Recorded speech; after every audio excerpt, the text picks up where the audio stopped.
I feel blessed. I feel really blessed and very proud. And sometimes it feels really surreal. It's like, really? Am I here? Did I get to this?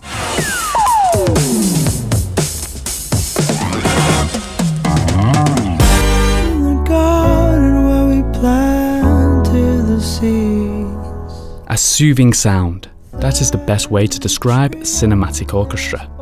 The musical project is like no other, made up from multiple musicians who each hold a unique talent that makes every performance dramatic and memorizing. If you want an ambient experience that will fill you with emotion, Cinematic Orchestra is for you. The music of Cinematic Orchestra is kind of it's kind of complex to explain, but it derives from and it's inspired from kind of jazz in its origin, from the first record Motion, from the 60s, from people like Max Roach, John Coltrane, Elvin Jones, Jimmy Garrison, Herbie Hancock, and so forth, but also the film world of, you know, Hitchcock and Bernard Herrmann.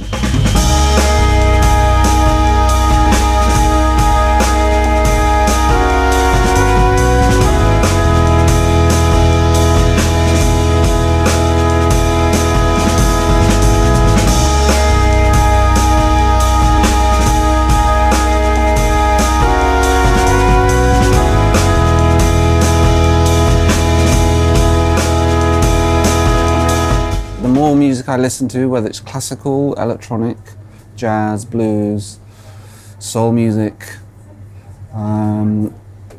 minimal music, people like Steve Reich, it's like everything. It's all about just good music that's out there, and you filter all of that information and you bring it into a kind of your own world, and then sit down and you start composing. And so all of those elements are undefined at the point before when you write, but that is where it all comes from.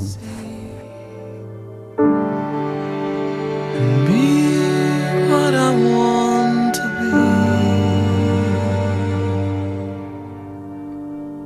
And I think more than I want to think. I do things I never should do. Recently I was listening to Gurecki, Symphony No. 3, and that was because I'd had a busy week in London, and I came back to my house in the countryside. I just wanted something it was operatic, but amazing, kind of like beautiful string arrangements. And it's either from that to someone like John Hopkins, to Jamie XX, to some Thundercat at times, to Michael Jackson, it depends. It's just mood swings. It's like what feeds your mood to kind of get you into the day, to kind of pick you up, to alert you, to kind of like alert your senses and engage. So it could be anything. There is nothing specific that every day I listen to that defines how I start the day or how I change the day. You know, it's open. The world should be open in that sense.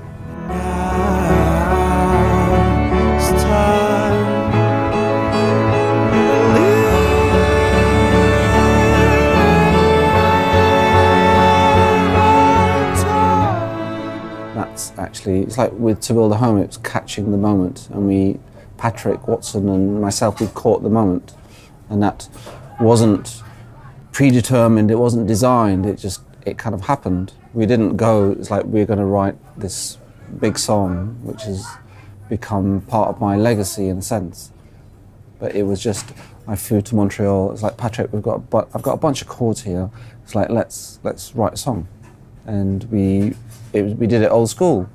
Like I showed him the piano chords, he sat down at the piano, started playing them, and we just went from there. And it's like when it fits and it works and people are in the right frame of mind, it's just about, for me, it's just about creating great music. But you can't you can't decide when it's right for someone that you want to collaborate with. All that you have, all that you give.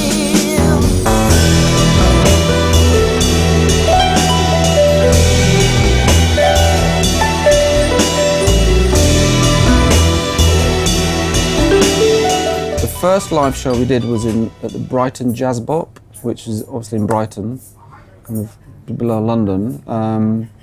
A kind of request from a DJ called Russ Dewberry, who was he was like a jazz DJ and was kind of playing trip hop and electronic music back in the 90s, kind of like it's like a little Giles Peterson, and he offered to play this first show with Leon Thomas, the jazz vocalist from the States, and I was like, oh my God, he's one of my heroes. I was like, yes, but at that point, everything cinematic was studio-based. Even though there was live musicians in the studio recording, like Tom Chant on saxophone and a bass player at the time, Phil Franz, and a different drummer, it kind of forced me to come out of the studio and to present the Cinematic Orchestra in a live environment. So that request was actually the beginning of this whole journey, which is still continuing. And so it's an organic process, which is, in a way, it's kind of evolving. It's constantly evolving. The key players have always stayed, like Luke Flowers on drums, Tom Chant on saxophone, Larry Brown on guitar and vocal for the last kind of decade, and new bass player Sam Vickery, new pianist Dominic Marshall, and Heidi Vogel is like being a key vocalist for us. A new vocalist who will be on the next record, Tawia B, and Manu Delagu, who plays with Bjork, and Anushka Shankar, he's doing the second drummer, percussionist. So it's just grown. It's grown over the years and been more. As it grows, you refine it. It's like kneading, kind of like dough, and you're making the right kind of like loaf of bread. It's like, and you refine the recipe.